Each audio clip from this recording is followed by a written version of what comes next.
How's it, guys? This is Dayvy FPL and welcome back to the Fantasy Premier League video here on my channel. First off, I do want to say I apologize if the voice is sounding a little bit dodgy. Have been sick over the past couple of days, but I still wanted to get this video out for you guys as soon as possible, and so I do apologize if the voice is a little bit distracting. But in this video, we're talking about the best fixture guide from now to the end of the season. I've actually broken up the fixtures from now to the end of the season into more easily digestible sections. So we're talking about firstly the game week 30 to game week 32 fixtures. We're then going to be talking about the blank game week 33 fixtures on their own, and then we're going to be touching on the game week 34 to the game week 38 fixtures before finally concluding the video and wrapping it up with looking at the game week fixtures from now to the end of the season, just to provide more of a holistic approach to deciding which team has the best fixtures from now to the end. So that's something you're interested in. Sit back, relax, and let's get straight into it. So first off, I want to be touching on the chip strategy, because I think the best way to get the most out of this video is to decide what your chip strategy is from now to the end of the season. My own personal chip strategy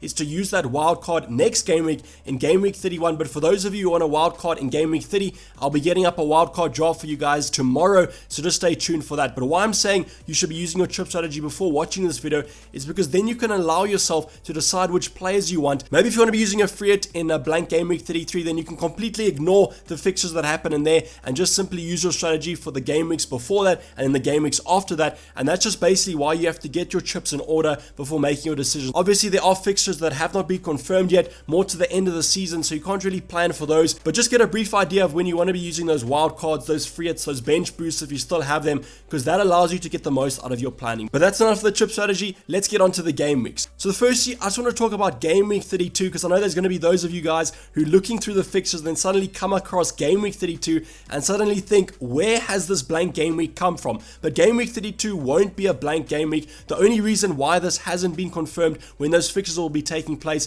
is that the TV fixtures for April have not been confirmed yet, but that 1st of April is nearly upon us, so I wouldn't even be surprised if today those fixtures were announced. But basically what's going to be happening here is that these fixtures fall on those FA Cup fixtures, so that's why they've been removed from FPL, but they're simply going to be played on the midweek following that Saturday the 17th of April, so there's going to be no blanks in that one. There might be a blank for one or two games, but as Ben Krellin has mentioned, there's basically a 100% chance that this game week will be a full game week for most sides, so you don't have to worry about blank game week 32 because it's simply just going to be a normal game week 32. So I wanted to just mention this to you guys, so I don't want you to stress when you come across this fixture planner and suddenly think there's going to be a massive blank coming up, but no, this won't be a blank game week. It's simply just going to be a single game week. But now getting on to the confirmed blank, which is blank game week 33, and why this is that Man City and Spurs play each other in that League Cup final. So there's two fixtures that have been postponed and a total of 4 teams. That includes Southampton, Spurs, Man City, and then Fulham. Spurs and Man City probably going to be the two teams that you guys should worry about because they do have some high ownership players there, but also just keep this in mind if you are wildcarding, because you don't want to come across this blank and suddenly you have 3 Spurs, 3 Man City options and you can't get a respectable blank game week 33 starting 11. I'm going to be talking more about the fixtures a little bit later on, but I just wanted to mention and give you guys a little bit of a rundown of why this is a blank and what fixtures have been postponed. But now let's get on to the first section. So now getting on to the first section, and as I mentioned in the introduction, we're going to be breaking up this video and this fixture guide into 3 sections. The first one is from game week 30, which is the foreseeable future game week, to game week 32, the game week just before that blank. So I wanted to mention this to you guys because depending on your plan, you guys could have a varying strategy for your wild card, for your free hits. So this kind of breaks it down easily for those of you, and also it gives you kind of a rundown on when you should plan your transfers, because maybe you look at the first 3 weeks for your wild card and then you plan to bring in players and take these players out for players that in game week 34 have better fixture swings. So I wanted to highlight these 3 game weeks because there is one team that I think you guys should be focusing on, and that's going to be Chelsea. So Chelsea for the short term look really tasty. West Bromwich Albion, Crystal Palace, then Brighton. The Brighton fixture is at home. I know that Brighton have been better defensively, so maybe you could rule that game week out, but I mean West Bromwich Albion and Crystal Palace, those are probably 2 of the best fixtures to have from an attacking point of view. I also want to mention that these fixtures are rated from an attacking point of view just because I think from the attacking side compared to the defensive side there's more of a little bit of an upside, but obviously if it is a good attacking game, it's probably also going to be a good defensive game for most teams. So Chelsea currently leading the mark there for the next 3 game weeks with lovely fixtures, but also to highlight Southampton. Southampton are also a nice side because of that budget and also because they provide some differential options, but Burnley, West Brom and Crystal Palace, I mean those fixtures could even be argued to be better than Chelsea's ones. I just think that Brighton game week might not have been updated from a rating point of view, and that maybe doesn't take into account the fact that Brighton have improve defensively. But I mean, Southampton has some great fixtures there. Then also another team from a differential point of view is going to be Wolves. Now, Wolves do have a little bit of a lower rating there than Southampton by quite a high margin, but Wolves is going to be a mainstay in a lot of these fixture guides because of just how good their fixtures are from now to the end of the season. And I mentioned that differential aspect of Wolves because that's basically what you guys want to be looking at to get those maximum points gains, and hopefully that helps you boost your green arrows as high as possible and the overall rank as high as possible. So Wolves provide some really nice options there. Unfortunately, they do face West Ham in game week 30. I think that game could be quite close to call, but then they go face Fulham and Sheffield United in game week 30 and 32. So for us wildcarders in game week 31, they could provide some nice differential options to jump on before too many people get on them. The only thing about Wolves that's a little bit annoying is that they haven't been playing to the standard of previous seasons. Now this might be some regression on some stats maybe from previous seasons where they've been overperforming, but in terms of Wolves, I mean, just think about a Wolves attacker. Aside from Neto, a lot of their attackers haven't been really getting that many returns. I mean, Adama Traore is sitting on a stat there. I think it's been basically a year since a return from an assist or a goal scored. I mean, that's absolutely ludicrous for a player of quality such as Adama Traore. So I think Neto will be one of the main options that I do look at from an attacking point of view, but it will be nice to see maybe a striker come out of Wolves that can provide the goods there.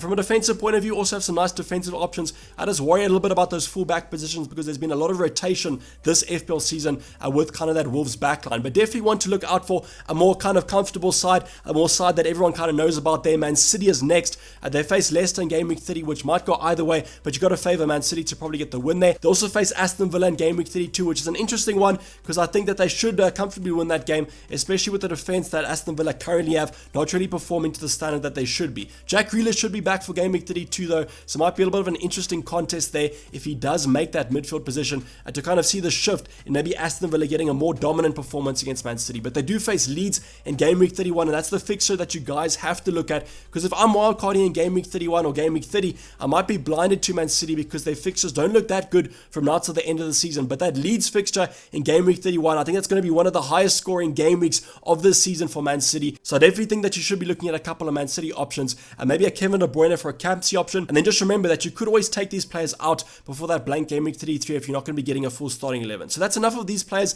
I'm not going to be kind of covering every single side because then this video is going to be about 2 hours long. So just pause the video if you guys want to look at the rest of the fixtures and the rest of the team ratings. But now let's jump on and look at those blank game week 33 fixtures. So as I mentioned, Man City and Spurs are probably going to be the sides that you guys do look at. But remember, with the blank game week, if you're not going to be bench boosting, you can simply just put 3 Man City players or 3 Spurs players on your bench or just mix and match them. You probably do want a starting 11 though, and that's going to be full and playing for blank game week 33 since there's not that many players that will be blanking or that many teams that will be blanking. But just look at this. We still have some great fixtures in terms of some high ownership clubs here. We got Aston Villa against West Brom. I mean, triple up probably going to be on Aston Villa's side of things if you're looking for a free hit in game week 33. But then also Liverpool. I mean, some of the options are quite highly owned, but there's also some differentials there like a Jota. I mean, Salah's ownership is kind of tanking a little bit, but he could also be a nice option there maybe from a captaincy point of view for game week 33. So Liverpool definitely are on my radar if I'm going to be looking at a wild card in game week 31. And I could even look at maybe a defensive option such as a Trent Alexander-Arnold or an Andy Robertson, because that should be a clean sheet against Newcastle at home for Liverpool. The other players that do have good fixtures are going to be someone like a Jamie Vardy, faces Crystal Palace for Leicester, then also Man United. I mean, they face Leeds. We've spoken about Man City having a high scoring game against Leeds. I'm pretty sure it'll be the same for United. I mean, Bruno Fernandes, we could look at bringing someone back in game week 31 on that wild card. But then also Wolves. I mean, Wolves still have a good fixture. Sheffield United is probably where I would stop. I would focus on those kind of top 5 teams rather. And I think if you're going to be looking at a free hit in game week 33, there could be some nice options to jump on. I definitely think the ceiling is a lot higher than the blank game week that we've just had in the past couple game weeks. So in terms of these fixtures, please pay attention to them.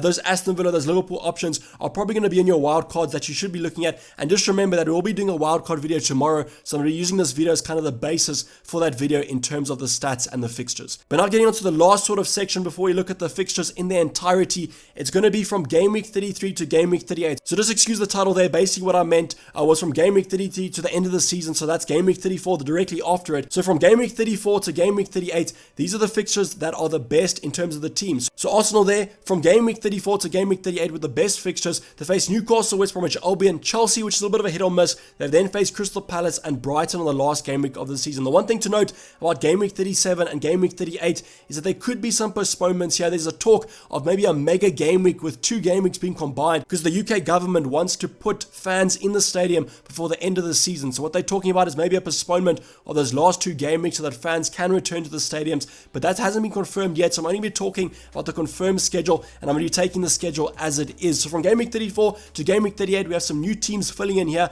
We have Burnley, Spurs, and Leeds that are filling in those spots between Arsenal and Southampton. I mean, Burnley defenders have always been kind of stereotypical for FPL sides. You always have your 4.5 options on the bench so they can come on and get you a clean sheet when need be. And I mean, they face West Ham, Fulham, and Leeds, where you're probably going to be backing a clean sheet. On the final game week of the season, they face Sheffield United, and depending on where Sheffield United are on the table, probably going to be last position still. That could be quite an on-the-beach moment for them, and maybe Burnley could get some attacking returns as well. So Spurs also find their way into this kind of fixture guide rating list, but the thing about Spurs is because they do blank in game week 33, they don't have the fixture in that game week. There could be some players that take them out, and then they don't reap the rewards of their fixture swing in game week 34 from then to the end of the season. I mean, Sheffield United, Leeds doesn't get much better than that, maybe only a West Bromwich Albion, but I definitely think I'll be keeping my Spurs options and then simply just benching them when the time comes around. The thing with Man City assets as well is although they face Crystal Palace in game week 34, they then face Chelsea before facing Newcastle. So it's going to be an interesting swing of things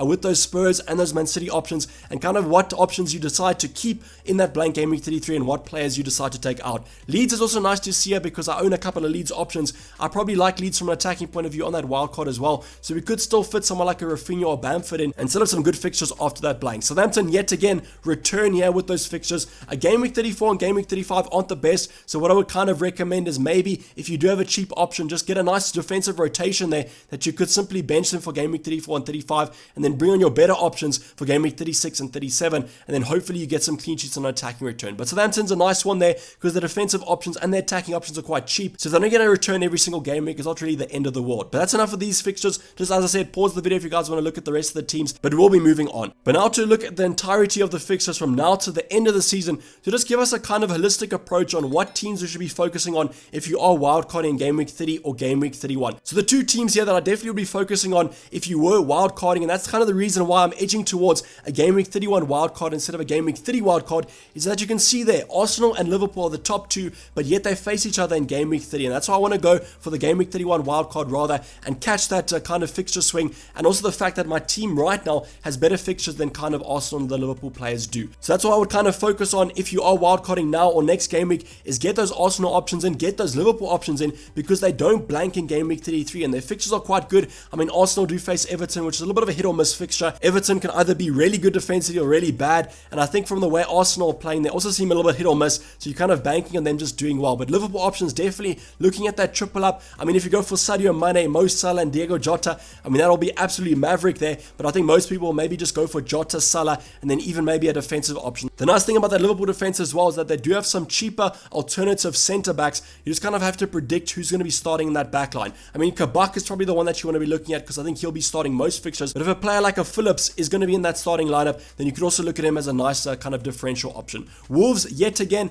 along with Southampton, return here, and that's what I kind of want to talk to you guys about, is that the Wolves options I think are going to be where it's at for that wildcard differential assets. The nice thing about that game week 31 wildcard is to give myself enough time to kind of look at that West Ham fixture and just kind of see which players stand out. Right now I think it's probably going to be Pedro Neto 100%. I definitely will be going for him, but maybe another alternative in defense that I could be looking at. But Southampton, although they do blank in game week 33, you can also look at their players for the short-term future with that Burnley, West Ham and Crystal Palace fixture. But as I mentioned, just pause the video if you guys want to be going through this lineup. I think that Chelsea could also provide a nice option there. The way they are defensively, 100% will be looking at some Chelsea options, maybe even a double up if you're looking at a wild card to kind of get some points gains. Because I mean, an Azpilicueta, an Alonso, Rudiger, those players are all providing some good value for money right now. So definitely look at those players and look at those options. So this is basically wrap up the video, guys. Hopefully you did enjoy it. Please don't forget to like it if you did, and subscribe if you're new and have not subscribed yet. As I mentioned, sorry if the voice is sounding a little bit raspy, but hopefully tomorrow in the wildcard draft, we're looking a lot better. I'm going to be signing off. It's been Dayvy FPL, and I'm out. Cheers, bye.